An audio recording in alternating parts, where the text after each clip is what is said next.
Hey, hey, what gives, everybody? What gives? What gives? It is Jeff, and I'm back here with a brief update. But first, a breakdown. And I get to break down Easter weekend. Come on, how awesome was our Easter weekend here at Grace Church? If you missed it, boy, did you miss it. Because you missed it. But it was great. Good Friday, I want to talk about what went into that. Easter, I want to talk about what went into that. I want to talk about both of those services, what came out of that. I want to talk about today where we're headed next, what we can expect moving into the month of April, in which we are right now, the month of April. But first, last Friday. So, Palm Sunday, Good Friday, Easter. That's 3 services in 8 days. And every year, I try to figure out how to balance that, where nobody is overwhelmed with having to manage and execute all 3 of those services, because they can be somewhat heavy duty because they are so important. And so this year, with Palm Sunday being our Super Sunday and the joint service with Grace Latino, that took a lot to pull off, in the sense of I'm always looking for low maintenance, high impact in terms of our services. I've talked about that before. Sometimes you have high maintenance, high impact, and it's totally worth it. To wit, for example, par exemplar, the Easter egg hunt was very high maintenance on James and the children's ministry and all the volunteer teams, the safety team, the hospitality team, the teenagers that came out and helped, the youth ministry. It was very high maintenance, but it was crazy good. It was super high impact, and that's great. What you don't want is the super high maintenance and low impact. That's a lot of energy and effort and man hours and time. And then what happened? What'd you get for all that effort? You don't want that. So sometimes you aim high and you get high. No, you don't get high. I know I'm in Colorado and everything, but no, you aim high and you reach those goals. But sometimes low maintenance is the way to go. And particularly, I prefer that on Good Friday and Christmas Eve. I like those 2 services to be laid back, quiet, reflective, not overstuffed with stuff. And so I prefer to do music on Good Friday. Obviously, I love to teach about the cross. So please give me a chance to teach about the cross. I can't wait to do that. But I know if I'm playing guitar, I can get the tone musically that I'm looking for in the service. Now, I could easily hand it off to Edward or Joe or Carl or any number of our leaders, and it would be great. They would be awesome at that as well. But there's something very, can I say, precious to me about music on Good Friday. And so I very much enjoy doing the music and keeping it as low maintenance as possible, which means I personally invite who is going to be on that team, with the caveat that we're not going to rehearse, that I'm not going to decide ahead of time how we're going to start songs, how we're going to end songs, how many choruses we're going to do. Normally on a Sunday, that is charted out. We've got it written on our notes. We're going to repeat this chorus, so the slides are all lined up, and so that the 4 singers and the 2 guitar players and the bass player and the 2 keyboard players and the drummer, they're all hitting the same moments in the song at the right time together with the right dynamics, and it's awesome. We even on some Sundays have somebody you may not even notice with a microphone off in the corner cueing everybody in their monitors: chorus, repeat chorus, bridge, Edward piano by himself, like those kind of cues in the ears of the people, like a producer would do. And we do that occasionally on Sundays, actually more Sundays than not nowadays. But Good Friday, I said I would like to eschew that. I didn't actually say it that way, but I want to just go up and let it flow. Just let it happen. And the more people that I'm leading musically, the less flexible I would be to do that. So normally it's Abby and I sing together, and she and I have sung together for going on now 30 years. But she was under the weather and had a frog in her throat. So I was walking through the office on Thursday, the day before Good Friday, and Julie Magalong she works in our front office some hours every week, and I happened to pass the room where she works and the desk where she sits, and I said, "Julie, how'd you like to sing with me tomorrow?" She was like, "Okay, what do I need to know?" I said, how to sing. And then she came, and it was wonderful. And I came in on Friday evening. We were going to do a quick mic check. And I saw Joe sitting there. And I said, Joe, you want to play piano tonight? He said, oh, I wasn't expecting that. I said, no, and that's okay. If you don't, that's fine. He was there to play with the quartet. They had practiced that. But I just said, hey, if you want to play, I'd love to have you play. But if you play 2 songs and then don't play anymore, that's totally cool too. This needs to be low maintenance. And I think there's a certain breed of musician, and I think Joe is one, I think Julie is one, I know I am one, where that's way more exciting. Let's just show up and play. Let's just be musicians. And there's an element of kind of being on the trapeze without a net that's kind of fun. But the 3 of us, Julie and Joe and I, and you could add Abby to that, you could add a number of our musicians to that, have done this for a long time. And we've done a lot of these songs a lot of times. So it's nice to not overthink and to just play. And I felt like that vibe hit the room in the right way. That low maintenance became super high impact because it set the tone that this is going to be a little more free flowing, that this is going to be more reflective and quiet. And the lights were dimmed, and I do like doing that.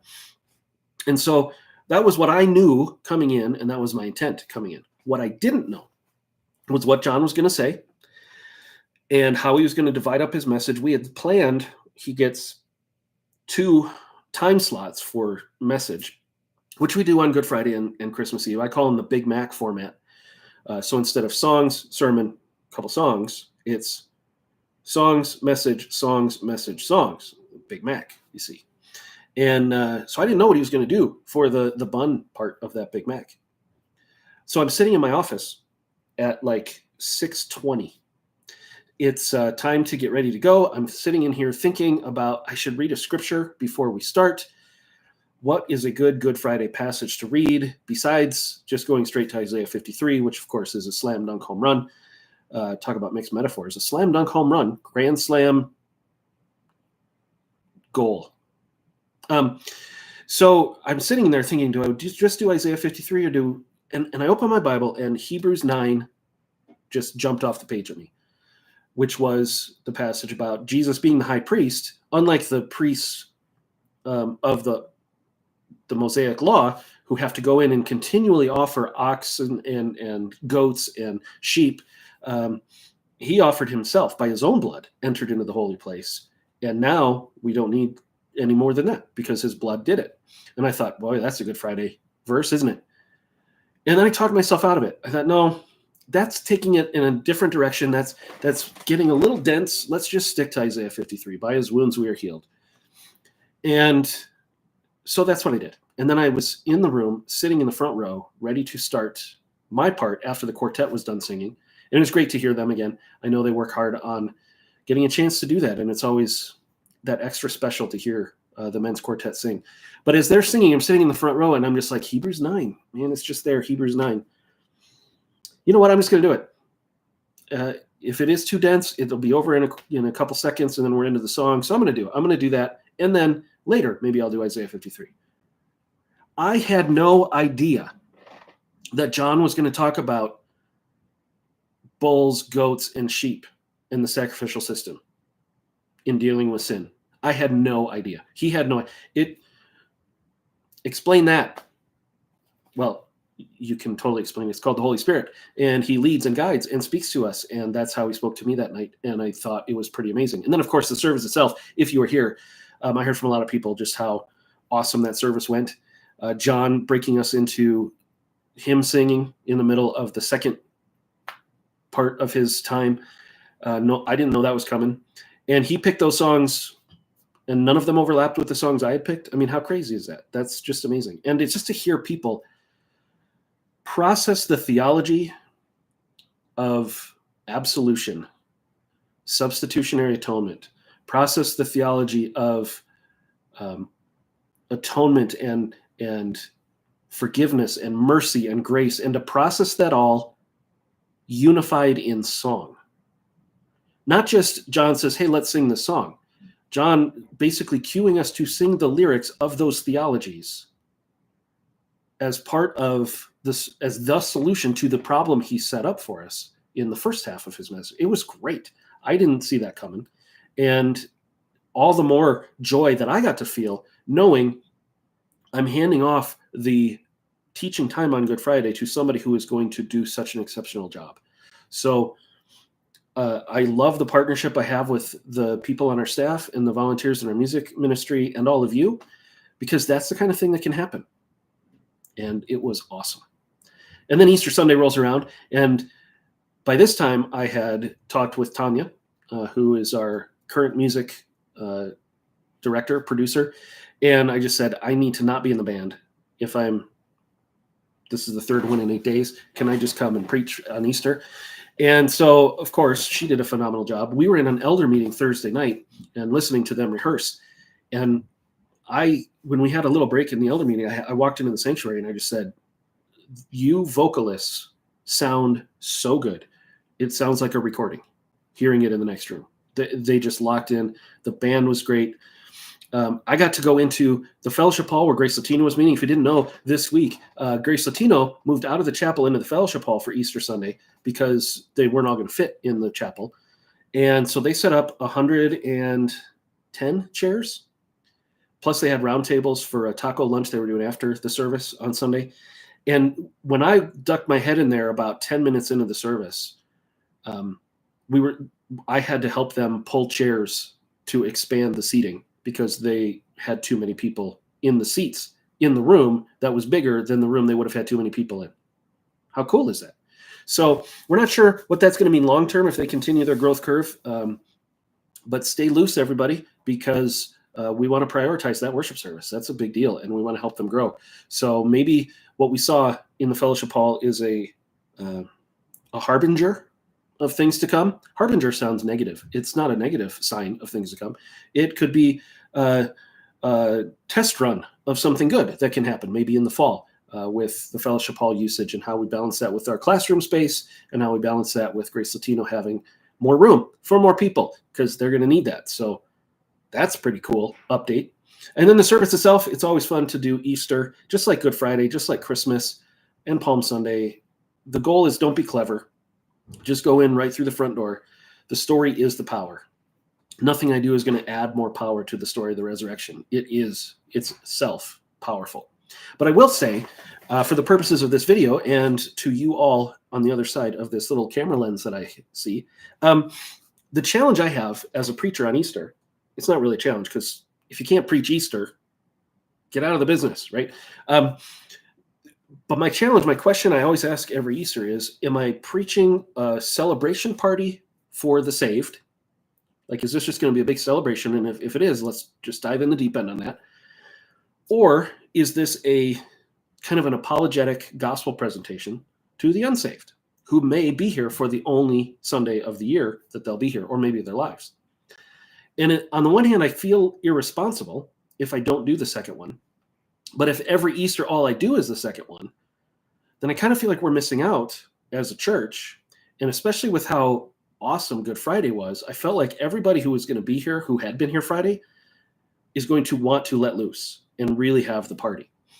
And so this year I tried to have my cake and also eat it. I wanted to eat my resurrection cake and then still have some left over for the non-believers.